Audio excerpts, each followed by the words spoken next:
Hello friends, welcome to Gomathi food channel. இன்றைக்கி நம்ம வீடியோவில் பார்க்க போகிறது ரொம்ப சூப்பராக வாயில் வச்சதும் கரையிற மாதிரி பட்டர் முறுக்கு தான் எப்படி செய்கிறதுன்னு பார்க்க போகிறோம். வெறும் வீட்டில் பச்சரிசி மாவு இருந்தால் போதுங்க. உடனே நம்ம டீ காஃபி போடுற நேரத்தில் இந்த பட்டர் முறுக்கு செஞ்சு முடிச்சிடலாம். டீ காஃபியோட ஈவினிங் டைமில் சுட சுட இந்த பட்டர் முறுக்கு செஞ்சு சாப்பிடும்போது ரொம்ப சூப்பராக இருக்கும். ஃப்ரெண்ட்ஸ், வாங்க நம்ம வீடியோக்குள்ளே போய் எப்படி செய்கிறதுன்னு பார்க்கலாம். நல்ல கிறிஸ்பியான பட்டர் முறுக்கு பண்ணுறதுக்கு ஃபஸ்ட்டு அடுப்பில் பேன் எடுத்து வச்சுக்கோங்க. நான் 2 கப் அளவுக்கு பச்சரிசி மாவு சேர்த்துக்கிறேங்க.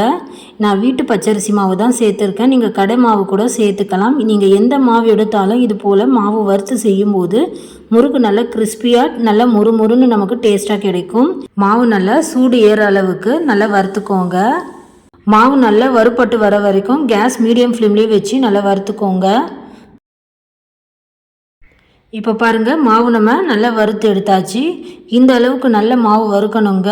நம்ம போடும்போது இந்த மாதிரி மொத்தமாக விழாமல் இந்த மாதிரி உதிரி உதிரியாக மாவு விழணும். இந்த அளவு பக்குவத்தில் மாவு நல்லா வறுத்து எடுத்துக்கோங்க.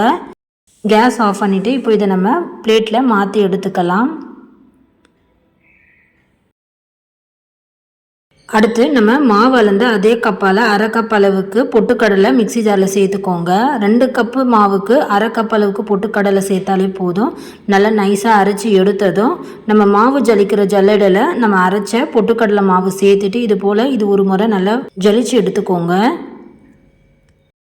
பொட்டுக்கடலை அரைச்சிட்டு டைரெக்டாக அப்படியே நீங்கள் மாவில் சேர்த்துடாதீங்க. நமக்கு முறுக்கு பிழியும் போது அச்சில் அடைப்பட்டு நம்மளால் முறுக்கு ஃப்ளோவாக பிழிய முடியாது. இந்த மாதிரி இருக்கிற கப்பியெல்லாம் நம்ம சேர்க்க தேவையில்லைங்க. இதை நம்ம வெளியே எடுத்துடலாம். இப்போது நம்ம பொட்டுக்கடலை மாவு நல்லா ஜலிச்சு சேர்த்தாச்சு. கூட ஒரு 1/4 ஸ்பூன் அளவுக்கு நான் உப்பு சேர்த்துக்கிறேங்க. கூட ஒரு 1/2 ஸ்பூன் அளவுக்கு சீரகம், ஒரு 1/4 ஸ்பூன் அளவுக்கு பெருங்காயத்தூள் சேர்த்துக்கோங்க. நல்ல வாசமாக டேஸ்ட்டாக இருக்கும். கூட இந்த பட்டர் முறுக்குக்கு நான் ஒரு 2 ஸ்பூன் அளவுக்கு பட்டர் சேர்த்துக்கிறேன். சப்போஸ் வீட்டில் உங்ககிட்ட பட்டர் இல்லைன்னா நீங்கள் அதுக்கு ஆப்ஷனலாக எண்ணெய் காய்ச்சி சேர்த்துக்கோங்க. ஒரு 1/4 கப் அளவுக்கு நீங்கள் எண்ணெய் சூடுபடுத்தி சேர்த்தீங்கன்னா முறுக்கு நல்லா டேஸ்ட்டாக கிறிஸ்பியாக கிடைக்கும். இப்போ நம்ம சேர்த்த சாமான்களை எல்லாமே மாவில் சேர்த்து நல்லா ஒன்றா மிக்ஸ் பண்ணிக்கிறேங்க. எல்லா பக்கமும் நல்லா படுற மாதிரி நல்லா மிக்ஸ் பண்ணிவிட்டு மாவு எடுத்து இது போல் பிடிக்கும்போது இந்த அளவுக்கு நல்லா பிடிக்க வரணும்.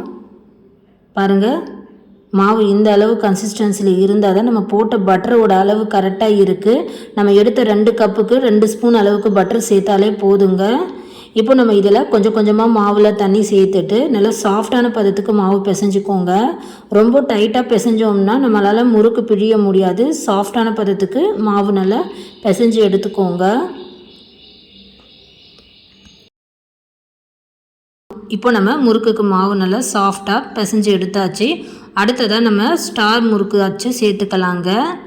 இந்த பட்டர் முறுக்குக்கு இந்த அச்சு சேர்த்தா தான் நல்லாயிருக்கும். நீங்கள் உங்களுக்கு விருப்பமான எந்த அச்சு வேணாலும் நீங்கள் சேர்த்துக்கலாம்.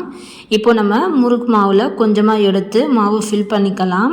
ஒரு பாதி அளவுக்கு முறுக்கு அச்சில் சேர்த்திங்கன்னா பிழியறதுக்கு ரொம்ப வாட்டமாக இருக்கும். இப்போ நம்ம இந்த அளவுக்கு சேர்த்துட்டு நான் இப்போ ஒரு வாட்டி பிழிஞ்சு காட்டுறேன் பாருங்கள். நமக்கு மொத்தமாக முறுக்கு போட விழாமல் துண்டு துண்டாக அதுவே நமக்கு கரெக்டாக விழும். இப்போ நம்ம எண்ணெயில் பொரிக்கிறதுக்கு எண்ணெய் சூடாக இருக்குது. இந்த அளவுக்கு எண்ணெய் சூடாக இருக்கணுங்க. கொஞ்சமாக போட்டு பாருங்கள். போட்டதும் மேலே எழும்பி வரணும்.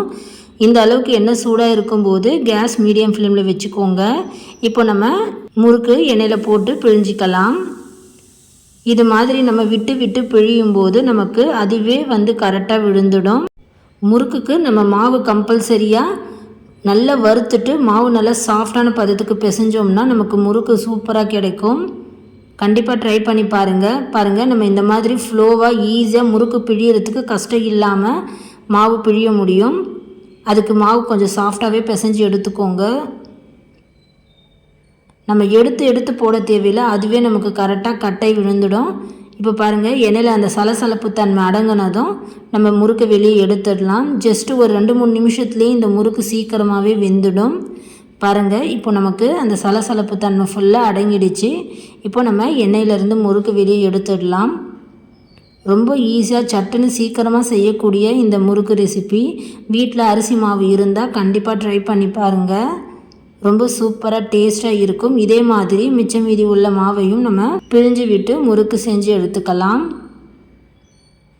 பாருங்கள், பிழியறதுக்கு கஷ்டமே இல்லாமல் ரொம்ப ஈஸியாக சட்டுன்னு செஞ்சிட்டோம்ல. கண்டிப்பாக நீங்களும் வீட்டில் டீ காஃபி போடுற நேரத்தில் இந்த ஈஸியான டேஸ்டான பட்டர் முறுக்கு வீட்டில் செஞ்சு பாருங்கள். ஈவினிங் டைமில் சாப்பிட்றதுக்கு ஒரு சூப்பரான ஸ்நாக்ஸ் ரெசிபி. சட்டுன்னு வெறும் ஒரு 10 நிமிஷத்தில் இந்த பட்டர் முறுக்கு செஞ்சிடலாம். இந்த மாதிரி எடுத்து விட்டாலே போதுங்க, அதுவே தனித்தனியாக நமக்கு பிரிஞ்சு வந்துடும். இந்த பட்டர் முறுக்கு நீங்களும் கண்டிப்பாக வீட்டில் செஞ்சு பார்த்துட்டு எப்படி இருந்ததுன்னு மறக்காமல் கமெண்ட் பண்ணுங்கள். இந்த வீடியோ உங்களுக்கு பிடித்திருந்தால் லைக் பண்ணுங்கள், ஷேர் பண்ணுங்கள். மறக்காமல் நம்ம கோமதி ஃபுட் சேனலை சப்ஸ்கிரைப் பண்ணிக்கோங்க. அப்போ தான் நான் போடுற வீடியோஸ் எல்லாம் அடுத்தடுத்து உங்கள் ஃபோனுக்கு நோட்டிஃபிகேஷனாக வரும் ஃப்ரெண்ட்ஸ். தேங்க்ஸ் ஃபார் வாட்சிங்.